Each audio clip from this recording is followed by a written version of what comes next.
Hello everyone, welcome back to your own channel at Saral psychology. आज की इस video में हम बात करने वाले हैं ट्राइज़मैन अटेन्युएशन थ्योरी। इसके बाद हमारा अटेंशन जो है वो ख़त्म हो जाएगा। बेसिकली प्लेलिस्ट में आपको सारा जो है अटेंशन से रिलेटेड पूरा कंटेंट मिल जाएगा। सो आप प्लेलिस्ट पर जाकर अटेंशन वाली सीरीज़ देख सकते हैं एंड इसके बाद हम परसेप्शन को स्टार्ट करेंगे। अभी आज की इस वीडियो में हम ट्राइज़मैन अटेन्युएशन थ्योरी देखेंगे। इस पर मैंने एक और वीडियो बनाया था जिसका जो है मैं लिंक आपको डिस्क्रिप्शन में प्रोवाइड करा दूंगी, उससे आप और आसानी से समझ पाएंगे। ठीक है, so let's get started. Treisman attenuation theory जो है 1964 में एनी ट्राइज़मैन ने दी थी। ठीक है, और एनी ट्राइज़मैन ने कहा था कि जो मैसेजेस होते हैं वो कम्प्लीटली ब्लॉक नहीं होते हैं, उनकी स्ट्रेंथ लो हो जाती है। मैं आप सबसे एक रिक्वेस्ट करूँगी कि आप सबसे पहले ये जो टेक्स्ट है पूरा, इसको एक बार अपने से खुद से पॉज करके वीडियो को आप रीड करिए, आपको सब कुछ समझ आ जाएगा। ठीक है, और एक बार मैं आपके लिए रीड कर देती हूँ। तो इट टॉक्स अबाउट, मतलब this theory talks about the message which is unattended is not completely blocked but weaker और their strength is low. And इसकी सेकंड डेफिनेशन है, according to this theory remaining stimuli will not be blocked completely but they are getting weakened और some of the passes through the filter reach for higher processing. ठीक है, इसको अच्छे से समझने के लिए सबसे पहले हमको डायग्राम को समझना होगा जो कि ब्रॉडबैंड ने दिया था। ब्रॉडबैंड के डायग्राम को समझे बिना आप इसको नहीं समझ पाओगे। ठीक है, सबसे पहले ब्रॉडबैंड के इस डायग्राम को समझते हैं। समझ लीजिए, मान लीजिए कि आपके पास एनवायरनमेंट में दो स्टिमुलस हैं, एक है आपके पास ए और एक है बी। ठीक है, ए जो है वो आपका अटेंडेड मैसेज है, मतलब आप उस पर जानबूझकर ध्यान दे रहे हो। ठीक है, बी जो है आपका अनअटेंडेड मैसेज है, आप उस पर ध्यान नहीं दे रहे हो। ठीक है, सबसे पहले एनवायरनमेंट में ये दो तरीके के मैसेज होते हैं। ठीक है, चाहे वो कुछ भी हो सकता है स्टिमुलस। ठीक है, उसके बाद ये मैसेज हमारे सेंसरी मेमोरी में जाएंगे, सेंसरी रजिस्टर होगा। ठीक है, तो यहाँ पर जब सेंसरी मेमोरी में ये हमारे जाते हैं, वहाँ पर एक फ़िल्टर लगा है ब्रॉडबैंड के अकॉर्डिंग, वहाँ पर एक फ़िल्टर लगा हुआ है जिसमें हमारा जो है सिलेक्शन होता है। ठीक है, जिसके अकॉर्डिंग जो अटेंडेड होते हैं, जिन पर हमने ध्यान आकर्षित किया होता है, वो मैसेजेस हमारे पास हो जाते हैं फॉर हायर लेवल प्रोसेसिंग। ठीक है, जो जो मैसेज में फ़िल्टर लगा हुआ है वो बॉटल नेक फ़िल्टर है। आपने अगर ब्रॉडबैंड वाला वीडियो देखा होगा मेरा, तो उसमें आप समझ पा रहे होंगे। ठीक है, मैं क्या कहना चाह रही हूँ। तो जो भी अटेंडेड मैसेज होंगे वो हायर प्रोसेसिंग के लिए चले जाएंगे, और जो मैसेजेस अनअटेंडेड जो ईयर हैं या अनअटेंडेड होते हैं, जो मैसेज अनअटेंडेड होते हैं, वो सभी मैसेज जो हैं वो ब्लॉक हो जाएंगे और वो आगे नहीं जा पाएंगे। ब्रॉडबैंड के अकॉर्डिंग ये फिल्टर किस पर बेस्ड है? फिजिकल प्रॉपर्टीज़ पर बेस्ड है और लाइन बाय लाइन प्रोसेसिंग हो रही है। ठीक है, फिर जो हमारे अटेंडेड मैसेज होते हैं वो हायर प्रोसेसिंग के लिए चले जाते हैं और फिर वो हमारी वर्किंग मेमोरी में चले जाते हैं। ठीक है, हमारे ब्रेन में चले जाते हैं। ठीक है, तो इस तरीके से हम चीज़ों को एक्वायर करते हैं। एनी ट्राइज़मैन क्या कहना चाहती हैं? एनी ट्राइज़मैन कहना चाहती हैं जितने भी इनपुट हमारे सेंसरी मेमोरी में इकट्ठे होंगे, ठीक है, और यहाँ पर जो सिलेक्शन फ़िल्टर है वो ये कहती हैं कि सिलेक्शन फ़िल्टर कोई वर्क नहीं करेगा। ठीक है, एनी ट्राइज़मैन का कहना था कि सिलेक्शन फ़िल्टर जो है वो किसी भी तरीके का काम यहाँ पे नहीं करेगा। यहाँ पर बेसिकली जो हमारे अनअटेंडेड मैसेजेस होते हैं वो वीक हो जाते हैं। ठीक है, जिनकी प्रोसेसिंग की जा सकती है आगे। ठीक है, लेकिन वो कम्प्लीटली ब्लॉक नहीं होते। ठीक है, हमने यही चीज़ यहाँ पर देखी थी कि उन्होंने ये कहा कि मैसेज जो है वो कम्प्लीटली ब्लॉक नहीं होंगे। ठीक है, अगर आप इसकी पहली वाली स्लाइड पर आओगे तो आपको समझ आ जाएगा डायग्राम में क्या बताना चाह रहे हैं। ठीक है, it talk about the message which is unattended. जो भी अनअटेंडेड मैसेज होंगे वो कम्प्लीटली ब्लॉक नहीं होंगे बट वीक हो जाएंगे, their strength is low.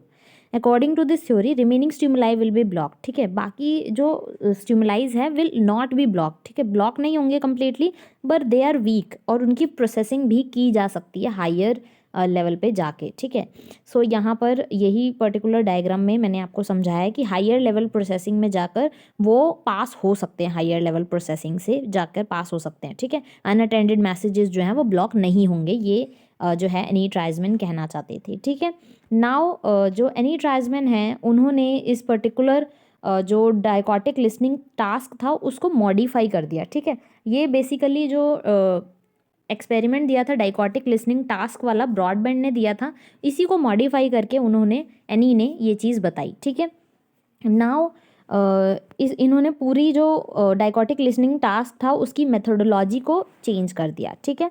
Now इसको साबित, अपनी बात को साबित करने के लिए उन्होंने जो पर्टिकुलर ब्रॉडबैंड ने एक्सपेरिमेंट किया था वही एक्सपेरिमेंट एनी ट्राइजमैन ने दोहराया, ठीक है, अपनी बात को एक्सप्लेन करने के लिए। उन्होंने क्या किया, एक पर्टिकुलर पर्सन को हेडसेट पहनाए, ठीक है।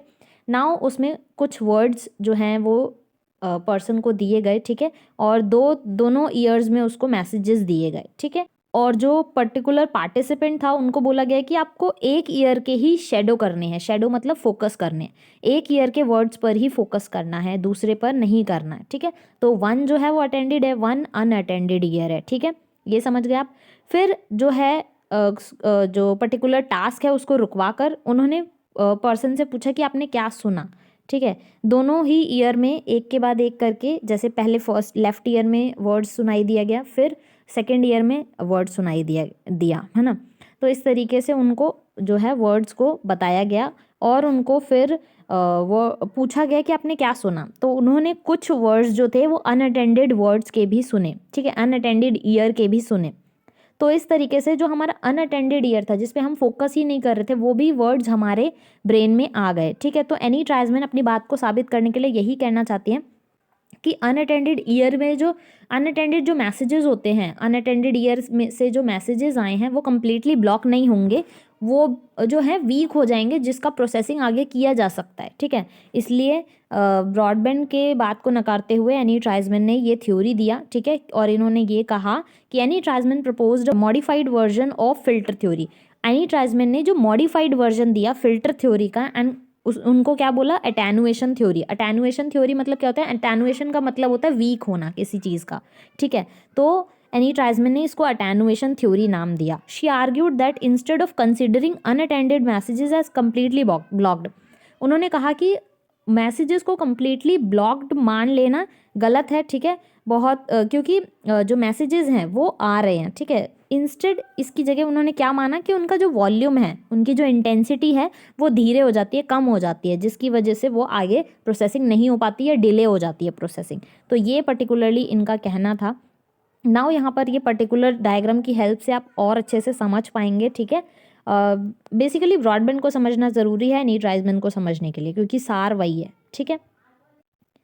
सो यहाँ पर भी पर्टिकुलरली वही हो रहा है। इनपुट्स हैं, अनअटेंडेड मैसेजेस हैं, अटेंडेड मैसेजेस हैं, सेंसरी मेमोरी में स्टोर होंगे पहले, फिर जाकर हमारे जो ब्रॉडबैंड के अकॉर्डिंग जो फिल्टर लगा हुआ है उससे पास ऑन होंगे, वही मैसेज जिस पे हमने फोकस किया है वही मैसेज पास होंगे अकॉर्डिंग टू ब्रॉडबैंड, और फिर हायर प्रोसेसिंग होगी और फिर वो वर्किंग मेमोरी में चले जाएंगे। बट अनअटेंडेड मैसेजेस आप देख रहे हो यहाँ पर ब्लॉक हो जा रहे हैं। तो अनअटेंडेड मैसेजेस को ये देख रहे हो आप, यहाँ पर ये ब्लॉक हो चुका है, यहाँ पे पास नहीं होगा, ठीक है।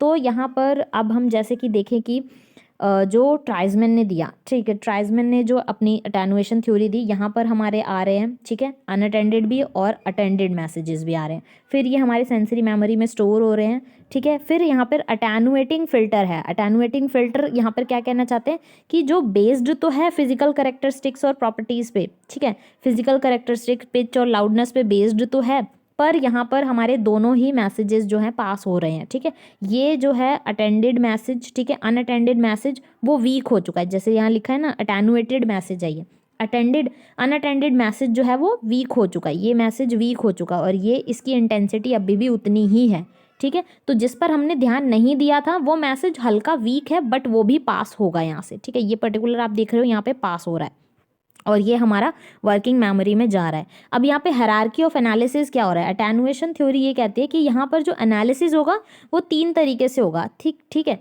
जिसमें हम उसकी पिच भी देखेंगे, वो लैंग्वेज किस तरीके की, अगर जो भी पर्सन ने पार्टिसिपेंट ने सुना वो उसकी लैंग्वेज कैसी है वो भी उस पर ध्यान देगा, उसका मीनिंग कैसा है, ठीक है, उस पर भी ध्यान देना है। तो इन सभी चीज़ों पर ध्यान देना है, ठीक है। इस तरीके से हमारा जो पूरा एनालिसिस हो जाएगा और हमारे अनअटेंडेड मैसेजेस भी हमारे हायर प्रोसेसिंग के लिए चले जाएंगे, ठीक है। ये चीज़ यहाँ पर एनी ट्राइजमैन ने पूरी ये बात बताई, ठीक है। नाउ अगली चीज़ पर हम चलते हैं और यहाँ पर जो है पर्टिकुलरली एनी ट्राइजमैन का क्या कहना था कि हमारा जो अटेनुएटेड मैसेज है उसकी वॉल्यूम कम हो जाएगी, उसकी इंटेंसिटी कम हो जाएगी, ठीक है। बाकी सब चीज़ें वैसी की वैसी रहेंगी। ट्राइजमैन ने एक्सप्लेन किया कि इनकमिंग जो मैसेजेस आ रहे हैं वो थ्री काइंड ऑफ एनालिसिस पर डिपेंड है, जो कि मैंने अभी आपसे डिस्कस किया। पहला है कि आपको फिजिकल प्रॉपर्टी कैसी है, जो मैसेज आ रहा है उसकी फिजिकल प्रॉपर्टी कैसी है, उसकी लाउडनेस, उसकी पिच कैसी है, ठीक है। दूसरा है एनालिसिस उसकी लिंग्विस्टिक एनालिसिस कैसी है, उसकी लैंग्वेज कैसी है। अगर मान लीजिए कोई आपको तमिल में बोले और आपको हिंदी आती है सिर्फ, ठीक है, और दूसरा पर्सन आकर आपको हिंदी में बात करे, ठीक है, तो आपको किसकी बात ज़्यादा याद रहेगी? आपको जो पर्टिकुलर हिंदी में बात कर रहा है उसकी बात ज़्यादा याद रहेगी, ठीक है, ना कि तमिल वाले की, ठीक है। तो इस तरीके से लिंग्विस्टिक एनालिसिस भी होना बहुत ज़रूरी है। लिंग्विस्टिक एनालिसिस भी मायने रखता है अकॉर्डिंग टू एनी ट्राइजमैन, ठीक है। थर्ड है सिमेंटिक एनालिसिस। सिमेंटिक एनालिसिस का ये मतलब है, मान लीजिए तमिल वाले पर्सन ने आपको जो बोला, ठीक है, आपको उसका मीनिंग नहीं पता, ठीक है, इसलिए प्रोसेसिंग जो है वो डिफ़िकल्ट हो जाएगी, ठीक है। हिंदी में उसने आपको जो भी बातें बोली वो उसका आपको मीनिंग पता है, ठीक है, और वो आपने एनालाइज कर लिया, इसलिए प्रोसेसिंग जल्दी होगी, ठीक है, और वीक नहीं हो पाएगी, ठीक है। तो इस तरीके से एनी ट्राइजमैन ने बताया कि 3 तरीके पर डिपेंड करती है हमारी एनालिसिस होना, ठीक है। अब यहाँ पर एक एडिशनल चीज़ ये बात कही इन्होंने कि जो हमारा कुछ हमारे यूनिट्स जो हैं वो इतने मीनिंगफुल होते हैं कि अगर उनका साउंड जो है वो बहुत स्लो भी है, उनका थ्रेशोल्ड बहुत स्लो है, तब भी वो हमारे ब्रेन में चले जाते हैं। जैसे कि अगर कोई सामने से पर्सन, आप किसी बिल्डिंग में हो, आपको हल्का सा भी आवाज़ आता है फायर फायर, तो आप सब लोग भागने लग जाते हैं, ठीक है। तो इस तरीके से एनी ट्राइजमैन क्या कहना चाहते हैं, जिसका थ्रेशोल्ड कम होता है वो जो वर्ड्स हैं हम रिकॉग्नाइज कर लेते हैं, चाहे उनका जो वॉल्यूम है वो कम है, ठीक है। अगर वो मीनिंगफुल वर्ड्स हैं, तो अगर वो धीमी आवाज़ में भी हैं या कम थ्रेशोल्ड के हैं, तब भी हम उनको रिकॉग्नाइज कर लेंगे, ठीक है।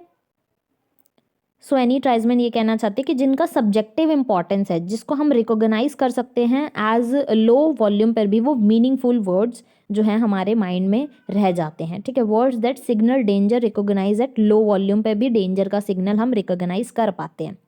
यहाँ पर ये पर्टिकुलर लास्ट पैराग्राफ आप पढ़ेंगे। Some words are recognisable at low volume which have meaning, जिनका कोई मीनिंग होता है उनको हम लो वॉल्यूम पे भी रिकॉग्नाइज कर लेते हैं, लाइक फायर, डेंजर, सिग्नल्स, ठीक है। These words can be identify easily bye either having a lower threshold, ठीक है, इनका थ्रेशोल्ड जो है वो कम होता है, तब भी हम इसको रिकॉग्नाइज कर लेते हैं। क्यों? क्योंकि हमारे जो ये 3 पर्टिकुलर हमने यहाँ पे बात की, ये सभी क्राइटेरिया मैच हो रहे होते हैं, ठीक है। उसमें फिजिकल प्रॉपर्टीज़ भी है, लाउडनेस है, पिच है, ठीक है, फायर कोई चलेगा तो लाउडनेस और पिच है। लिंग्विस्टिक, आप उसको पता चल रहा है कि आपको कि वो क्या बात करना चाह रहा है, और उसका मीनिंग भी बन रहा है, ठीक है। तो इन तीनों की प्रोसेसिंग की वजह से अगर वो लो वॉल्यूम भी है, लो इंटेंसिटी, लो थ्रेशोल्ड भी है, तब भी हम उसको रिकॉग्नाइज कर पाएंगे। According to Treisman, people focus only on how much attention is necessary to separate attended from unattended message. लोगों को बस इतना ही फ़र्क जानना होता है, हमारे ब्रेन को बस इतना ही फ़र्क जानना होता है कि ये पर्टिकुलर मैसेज अटेंडेड है और ये अनअटेंडेड है, तो बस वो उतना फ़र्क जान के ही हमारा जो ब्रेन है उसको प्रोसेस कर लेता है, ठीक है। ये सब चीज़ें मैं यहाँ पे आपको बताना चाहते थे। सो एक बेसिक यहाँ पे डिफ्रेंशिएशन देख लेते हैं। फ़िल्टर थ्योरी, फ़िल्टर मतलब जो ब्रॉडबैंड फ़िल्टर थ्योरी है उसकी बात की गई है, और अटेनुएशन थ्योरी में एक क्विक डिफरेंस। सो फ़िल्टर थ्योरी में अलाउ होता है ओनली वन, ठीक है, अलाउ फॉर ओनली वन। तो यहाँ पर बोला गया कि लाइन बाय लाइन प्रोसेसिंग, जिसमें हमारा अटेंडेड मैसेजेस जा रहे थे वही जाएंगे। फिर यहाँ पर अटेनुएशन थ्योरी में allow for different kind of analysis for all messages. Different analysis हो रहे हैं, वहाँ पर सिर्फ एक ही एनालिसिस हो रहा है, ठीक है, सिर्फ हम पिच को देख रहे हैं, लाउडनेस को देख रहे हैं, फिजिकल प्रॉपर्टीज़ को देख रहे हैं। सो यहाँ पर हमारा सभी तरीके का एनालिसिस हो रहा है, लिंग्विस्टिक भी हो रहा है, सिमेंटिक भी हो रहा है, ठीक है, फिजिकल भी हो रहा है। लेकिन फिल्टर थ्योरी में सिर्फ फिजिकल करेक्टरिस्टिक्स के बेस पर ही एनालिसिस हो रहा था। फिल्टर थ्योरी में अनअटेंडेड मैसेजेस जो हैं वो डिस्कार्ड हो जाएंगे और ब्लॉक हो जाएंगे, लेकिन अटेनुएशन थ्योरी में वो डिस्कार्ड नहीं होंगे, अनअटेंडेड मैसेजेस जो हैं वो वीक हो जाएंगे, but the information they contain will be available. जितनी जो इन्फॉर्मेशन है वो अवेलेबल रहेगी, जिसकी वजह से वो आगे प्रोसेस हो सकते हैं, ये बताना चाह रहा है, ठीक है। Now this is the end of the video, and video पसंद आया तो लाइक ज़रूर करिएगा, चैनल को सब्सक्राइब कर लीजिए, बेल आइकन को प्रेस कर लीजिए। अदर वीडियोस देखने के लिए आप यहाँ से क्लिक करके देख सकते हैं। And thank you so much. And इस प्लेलिस्ट को उन लोगों के साथ शेयर करिए जिनको इसकी सच में ज़रूरत है। And thank you so much.